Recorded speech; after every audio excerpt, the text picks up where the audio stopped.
కానీ ఇలా ఉంటాయి సార్, మీది చంద్రమోహన్ గారిది విడలేని బంధం. అవునండి. అన్ని సినిమాలు కలిసి పనిచేశారు. ఆయన డౌన్ టు ఎర్త్ ఎవ్రీథింగ్ మీరు చూశారు. కానీ ఆయన రీసెంట్గా కాలం చేయడం జరిగింది. మీకు ఒక కుడిభుజం జారిపోయిన ఫీలింగ్ ఏమన్నా వచ్చింది? 100% ఆ 3 days అసలు నేను నాలో లేనండి. ఎందుకంటే నాకు కామెడీ ముద్ర పడిందే ఆయన వల్ల, చంద్రమోహన్ గారి వల్ల. ఎందుకంటే బిగినింగ్ వరుసగా నేను ఆయనతోటే కదా చేశానండి. తర్వాత జర్నీ నాకు రాజేంద్ర ప్రసాద్ గారితో జర్నీ పొడిగ్గా వెళ్ళింది టోటల్గా. సో చనిపోయారు అనేటప్పటికీ అసలు నేను పూజ చేస్తున్నానండి. ఆ రోజు నాకు ఫోను, ఇలాగ చంద్రమోహన్ గారు కాలం చేశారు, ఇంకా పూజ చేయలేకపోయాను. వెంటనే మా మిస్సెస్ని పిలిచి పూజ చేయమని చెప్పి అలా సోఫాలో కూలబడిపోయాను సార్. కూలబడిపోయాను, ఏం చేయాలో అర్థం కాలేదు. ఇంక వెళ్ళి అక్కడే ఉండిపోయాను నా రోజంతానండి. అలాగే క్రిమేషన్ రోజు అంతా అక్కడే ఉండిపోయాను. మధ్యలో 2వ రోజు ఇంకా అక్కడికి వెళ్ళబుద్ధి అయ్యలేదు, ఇంట్లోనే కూర్చుని ఉండిపోయాను. నేను 100% కొడుకు జారిపోయినట్టే మనకండి. అంటే వీళ్ళు ఇప్పుడు సినిమాలు చేస్తున్నారా లేదు కదా, మీకు ఏంటి కుడిభుజం జారిపోయిందని మీరు అడగొచ్చు. అది కాదండి బంధం. బంధం ప్లస్ ఒక లెజెండ్. అలాగ మనకు తెలుస్తున్న లెజెండ్, మనల్ని ప్రేమించే ఒక లెజెండ్ అలా కూర్చుని ఉన్నాడు అంటే మనం వేసే అడుగు, ప్రతి అడుగు బ్రహ్మాండంగా వేస్తామండి. లేడు అనేటప్పటికీ ప్రతి అడుగు సందేహంగానే వేస్తాం. మా గురువుగారు పోయినప్పుడు అంతే కదండి. గురువుగారు ఉన్నప్పుడు దూసుకుంటూ వెళ్ళిపోయేవాళ్ళం ఎదరికి. గురువుగారు చనిపోయిన తర్వాత వేసే ప్రతి అడుగు ఆలోచించి చేయవలసి వస్తుంది. ఎందుకంటే అప్పట్లో మేము వేసే అడుగులు రాంగ్, తప్పులైతే ఆయన సరిదిద్దేవాడు, కరెక్ట్ చేసేవాడు. ఏదైనా ప్రాబ్లం వస్తే ఆయన ఇన్వాల్వ్ అయ్యేవాడు మాకు. ఇప్పుడు ఎవరున్నారండి మాకు? ఎవరు లేరు. అలాగే చంద్రమోహన్ గారిది నాకు అయిపోయిందండి. కానీ ఆ జర్నీలో చంద్రమోహన్ గారు మీతో సినిమాలు తీసినప్పుడు కూడా క్యారీవాన్ ఇలా ఉంటే బాగుంటుంది అని చెప్పేసి ఒక వ్యాన్ను కూడా మాడిఫై చేయడం జరిగిందని చెప్పేసి విన్నాను ఒక సందర్భంలో. ఆయనకి ఓ మెటడోర్ వ్యాన్ ఉండేది సార్. ఆ వ్యాన్ని ఆయన ఏం చేశాడంటే దగ్గరుండి చేయించుకున్నాడు, షెడ్యూకి తీసుకెళ్ళి దాంట్లో రిలాక్స్ అవ్వడానికి, కుర్చీలో కూర్చోడానికి, చేయడానికి, దాంట్లో ఇది ఇలాంటివన్నీ పెట్టించుకున్నాడు దాంట్లో. అప్పట్లో అసలు క్యారవాన్ అనేదే లేదు. అది చూసే నాకు అనిపించింది, అప్పట్లో అనిపించేది ఇలా ఉంటే ఎక్కడికైనా జర్నీలు చేయొచ్చు కదా బ్రహ్మాండంగా అని. అది చూసి ఎన్టీ రామారావు గారు చైతన్య రథం చేయించారేమో అని అంటారు ఇండస్ట్రీలో. దాన్ని చూసి మెటడోర్ వ్యాన్ అలా చేయించుకున్నాడు ఆయన. అదే ఫస్ట్ టైం ఆయన చేయించుకుంది అక్కడ. అంతకుముందు ఎప్పుడూ లేవు. దాని తర్వాత మాడిఫై చేసి ఇప్పుడు దాన్ని క్యారవాన్స్ అంటున్నారు. బస్సులను మాడిఫై చేసి ఇప్పుడు క్యారవాన్స్ అంటున్నారు. క్యారవాన్స్ అంతేనండి సార్. అలాగుంటే మీ సినిమాలు ఒక ట్రెండ్ సెట్ చేసావు. ఒకప్పుడు కామెడీ అంటే జంజాల గారి తర్వాత నెక్స్ట్ భోగిలో రన్ అయ్యేది మీరే. అన్ని సినిమాలు అన్ని జోనర్లో నెలకొక సినిమా, 30 daysలో ఒక సినిమా కంప్లీట్ చేసి వస్తున్న సమయంలో ఒక్క సినిమా 2 సినిమాలకు నంది అవార్డ్స్ వచ్చిన చాలా మంది ఉన్నారు. కానీ మీకు ఒకటి నంది అవార్డుకు పరిమితం అవడానికి కారణం ఏంటి? అంటే కామెడీ అవార్డుల మీద, కామెడీ సినిమాల మీద చిన్న చూపు ఉండేది సార్ అప్పట్లో. ఇప్పుడంటే కొంచెం పెరిగింది, కానీ కామెడీ సినిమా అంటే చాలా చిన్న చూపు అండి అక్కడ. అది సుందరి సుబ్బారావుకి వచ్చింది లక్కీగా మాకు స్క్రీన్ ప్లే అవార్డు. అది కూడా డైరెక్షన్ కాదు, స్క్రీన్ ప్లే. అలాగే నా సినిమాలో మన రాళ్ళపల్లి గారికి బెస్ట్ కమెడియన్ అవార్డు వచ్చింది. బెస్ట్ కమెడియన్ వచ్చిందండి జీవన జ్యోతి అనే సినిమాలో ఆయనకండి. ఇలాగా అంతే తప్పించి ఎక్కువ రాలే. కామెడీ సినిమా చెప్తాను కదండి, కామెడీ సినిమాలు అనేటప్పటికీ ఒక చిన్న సూప్ అండి. చాలా చిన్న సూప్. ఒక నేషనల్ అవార్డు కూడా లేదండి, రాలేదు. ఎందుకంటే మీ వెనకాల ఒక పెద్ద అండను ఉన్న తర్వాత కూడా ఇలాంటిది రాకపోయిందండి. రాలేదండి. వేరే వాళ్ళ పరిస్థితి ఏమనుకోవచ్చు సార్? మరి నాకేంటి సార్, గురువు గారికే రానప్పుడు నాకేంటి సార్? గురువు గారికి ఓ పద్మశ్రీయే రాలేదు, దాసనారాయణ గారికి. ఇక నేనెంత ఆఫ్టర్ ఆల్. ఆయనకేంటండి, ఒక ఎస్వీఆర్కి వచ్చిందా, సత్యనారాయణ గారికి వచ్చిందా, దాసనారాయణ గారికి వచ్చిందా? ఎవరికి రాలేదు కదండి. వీళ్ళందరికీ నథింగ్. నేను వాళ్ళందరి ముందు ఆఫ్టర్ ఆల్ సార్ ఒకప్పుడు మీరు తీసిన సినిమాలకి అందము ఫ్యామిలీతో కూర్చొని మొత్తం కంప్లీట్ జాయింట్ ఫ్యామిలీ కూర్చొని చూసేంత వెసులుబాటు ఉండేది. అంత నవ్వుకునేవాళ్ళు, చిన్న వాళ్ళ నుంచి పెద్ద వాళ్ళ వరకు నవ్వుకునేవాళ్ళు.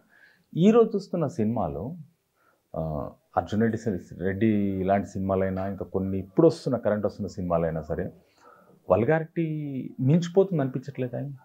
వీళ్ళు ఏమవుతుందంటే అండి, ఏదో జనరేషన్ మార్పు వచ్చేసింది అది ఇది అని ఉద్దేశంలో థాట్లో తీసేస్తున్నారు. ఒక ఫ్లోలో ఒక సినిమా సెక్స్ అయిందన్నంత మాత్రాన మిగిలిన సెక్స్ అవుతాయి అనుకోవడం పొరపాటు అండి. ఎప్పుడూ కూడా సినిమా తీసేవాడు ప్రొడ్యూసర్ కానీ డైరెక్టర్ కానీ డబ్బులతో it is a commercial media, no doubt at all. Commercial media అని చెప్పేసి బట్టలు ఉడదీసి సినిమా తీయడం కాదుగా, తప్పండి అది. మన సొసైటీని కూడా దృష్టిలో పెట్టుకోవాలి. అలాగే ఫ్యామిలీతో పిల్లలతో చూసేటప్పుడు కూడా వాళ్ళు సిగ్గుపడకుండా చూడగలగాలి. తల్లిదండ్రులు సిగ్గుపడకుండా పిల్లల్ని పక్కన పెట్టుకుని సినిమా తీయగలిగే సినిమా మనం చూడాలి. గిలిగింతలు పెట్టేది అప్పుడు పూర్వకాలం ఉందండి. ఆత్రేయ గారు ఒక పాట రాశారు, చిటపట చినుకులు పడుతూ ఉంటే చిలికాడే సరసన ఉంటే వారు ఎంత సెక్స్ అండి అది. కానీ ఆ సెక్స్ వేరు, శృంగారం. దాన్ని గిలిగింతలు పెట్టే శృంగారం దాన్ని అలా ఉండాలి. ఇప్పుడు ఓపెన్ చేసి చేస్తున్నారు కొంతమందే. అది మంచి పద్ధతి కాదు. సొసైటీని 100% పాడు చేసినట్టే యూత్ని. ఇప్పుడు యూత్కి ఏమైపోయింది, పాత సినిమాలు చూడడమో లేకపోతే పాత గ్రంథాలు చదవడమో చేయడమో టైం లేదు. ఇప్పుడే సినిమా సినిమా సినిమా సినిమా ఇప్పుడు అటువంటి సినిమాల్లో మనం కొంత విషయం మనం చెప్పగలిగితే ఒక సినిమాతో కాకపోయినా రెండో సినిమాకైనా మూడో సినిమాకైనా చూడగా చిన్న మార్పులు రావడానికి అవకాశం ఉంటుందండి. అది మనం చేయవలసిన పని. కమర్షియల్ మీడియాని దృష్టిలో పెట్టుకునే నేను ఇదండి. పెద్ద హీరోలు సినిమాలు తీస్తున్నారు, పెద్ద హీరోలు మన కొంతమంది. మరి వాళ్ళందరూ సెక్స్ చూపించే డబ్బులు తీసుకొస్తున్నారా? పెద్ద హీరోలు డబుల్ మీనింగ్లు మాట్లాడే తీసుకొస్తున్నారా? లేదుగా. మరి ఎందుకు అలాగే చేస్తున్నారో అర్థం కాదండి. ఇప్పుడు కొత్తగా ఇండస్ట్రీకి వచ్చే వాళ్ళకు మీ మాటగా ఒక సీనియర్గా మీరేం చెప్పాలనుకుంటున్నారు? ఏమీ లేదు సార్, డెడికేషను, డిసిప్లిను, చేసే వృత్తి మీద కాన్సన్ట్రేషన్ అండి. మనం తెలుసుకోవాలనే తపన ఎక్కువ ఉండాలి మీకు. ప్రతిదీ తెలుసుకుంటూ ఉండాలి మనం. ఇప్పుడు టెక్నాలజీ ఎంతో మార్పులు వచ్చేసినాయి. కేవలం టెక్నాలజీయే కాదండి, టెక్నాలజీతో పాటు స్క్రీన్ ప్లే. స్టోరీ కంటే కూడా పవర్ఫుల్ స్క్రీన్ ప్లే, కథనం. మనకు షేక్స్పియర్ గారు చెప్పారు 7 కథలు ఉంటాయని. ఆ 7 కథలని తిప్పి తీస్తారండి. చెప్పే కథనంలో ఇంట్రెస్ట్ ఉంటే నిలబడుతుందండి. అది మెయిన్ ముందు పునాది టోటల్గా. దాని తర్వాత టెక్నికాలిటీస్ జాయిన్ అయితే ప్లస్ అవుతుందండి సినిమాకండి డెఫినెట్గా. సో దీని మీద మీరు కాన్సన్ట్రేట్ చేయండి ఎప్పుడు కూడానండి. ఏదో డైరెక్టర్ని అయిపోవాలి, స్క్రీన్ మీద డైరెక్టర్గా ఉండాలి, లేదా డైరెక్టర్ ఆఫ్ ఫోటోగ్రఫీ అని ఉండాలి, లేకపోతే పలానా హీరోని అయిపోవాలి నేను ఇప్పుడు కొత్తగా వచ్చే కుర్రోళ్ళు అందరూ చిరంజీవి గారిలాగా అయిపోవాలని ట్రై చేస్తున్నారు. లుంగి ఎగ్గొట్టేసి బీడీ కాలుస్తూ ఓ మాస్ హీరో అయిపోవాలని. చిరంజీవి గారు ఎంత కష్టపడితే అంత పైకి వచ్చారో మాకు తెలుసు, కళ్ళారా చూసాం మద్రాసు నుంచి మేము. అలాగే ఇప్పుడున్న హీరోలు ఎంతెంత కష్టపడ్డారో మాకు తెలుసండి. పెద్ద హీరోలు అందరూ కూడా నేను కళ్ళెదురుకుండా చూసిన వాళ్ళం ఇవన్నీ. అంత కష్టపడ్డారు. ఇప్పుడు ఏమన్నా ఫస్ట్ సినిమాకి వాడు మాస్ హీరో అయిపోవాలనే ఓ 10 ఫైట్లు, లుంగి కొట్టి బీడీ కాలుస్తూ 10 ఫైట్లు, గొడవ గందరగొడవ, పెర్ఫార్మెన్స్ వాల్యూ ఉండదు, ఉండదు.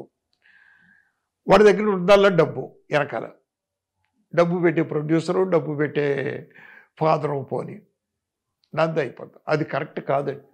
ఒక సినిమాకి 2 సినిమాలకు మీరు నిలబడగలరు, తర్వాత సినిమా నిలబడలేరు మీరే టోటల్గా. ఎంతోమందిని చూసే ఈ మధ్యకాలంలో అలాగా. పక్కాగా నేర్చుకోండి. ఒక టెక్నీషియన్ కానీ ఒక ఆర్టిస్ట్ కానీ పక్కాగా నేర్చుకుని దిగండి రంగంలోకి టోటల్గా. ఉన్నంత మాత్రాన్ని హీరో అయిపోడు. మనిషి బారున్నంత మాత్రాన్ని హీరో అయిపోడు. యాస్టీస్ కొన్ని లక్షణాలు ఉంటాయి. ఆ లక్షణాలకి మీరు ప్రయత్నించండి, అన్నీ చేయండి. అలాగే డైరెక్షన్ డిపార్ట్మెంట్లో రావాలనుకున్న వాళ్ళు, అలాగే రైటర్ అవ్వాలనుకున్న వాళ్ళు, అన్ని విషయాలు క్షుణ్ణంగా తెలుసుకుని మీరు ఒక క్రమశిక్షణ తోటి, డెడికేషన్ తోటి, డిసిప్లిన్ తోటి, ఎస్పెషల్లీ డైరెక్టర్ అండ్ ఇతరం రైటర్ సొసైటీ మీద అవగాహన ఉండాలండి. సొసైటీలో వచ్చిన మార్పులు ఏంటి, సొసైటీలో జరుగుతుంది ఏంటి. ఎంతోమంది మనుషులు ఉన్నారు, మనిషికి మనిషికి తేడా ఉంటుంది, బిహేవియర్లో కానీ, మాట తీరులో కానీ, వాకింగ్ స్టైల్లో కానీ, ఇంకోటి కానీ ఇవన్నీ. అందరూ ఒకేలాగుంటే భగవంతుడు ఇంకెందుకు మనకి? డిఫరెంట్ పీపుల్ని క్రియేట్ చేస్తాడు, డిఫరెంట్ మనస్తత్వాలను క్రియేట్ చేస్తాడు. అవన్నీ గ్రహించండి మీరు, దాన్ని మోల్డ్ చేసుకుని మీరు కథ రాసుకోండి. సార్ మీరు లైఫ్ మొత్తంలో ఎన్ని కామెడీ సినిమాలు తీశారు కాబట్టి మీకు అత్యంతకరమైన బాధాకరమైన విషయం ఎప్పుడు జరిగింది సార్ మీ లైఫ్ మొత్తంలో? నాకు మా మదర్ చనిపోయినప్పుడు బాగా బాధ వేసిందండి. మా మదర్ చనిపోయినప్పుడు. ఎందుకంటే మీ మదర్ మీకు ఇద్దరికి మాటలు లేవు అనుకుంటారు. అవునండి, లేవు. అప్పట్లో ఒక 1 or 2 years మాటలు లేవు. అప్పుడు చాలా బాధ వేసిందండి. అనవసరంగా ఇదేంటిది, ఎలా చేసాం, తప్పు చేసాం. కన్నతల్లి వాల్యూ తెలియలేదు అప్పట్లో నాకు. ఆవిడ పోయిన తర్వాత తెలిసింది కన్నతల్లి వాల్యూ అండి. అదే సార్ మీరు లైఫ్లో మొట్టమొదటిసారి తీసుకున్న రెమ్యునరేషన్ ఎంత, లాస్ట్ తీసుకున్న రెమ్యునరేషన్ ఎంత? ఫస్ట్ తీసుకుంది 50,000 రూపాయలండి, ఎంఎస్ రెడ్డి గారి ద్వారా. అవును. లాస్ట్ తీసుకుంది 5 లక్షలండి. అంతే. 5 లక్షల్లో కూడా పేరుకి రాయడమే 5 లక్షలు. ప్రొడ్యూసర్ ఫుల్గా ఇచ్చేవాడు కాదు, నేను అబ్జెక్ట్ చేసేవాడిని కాదు ఎప్పుడు.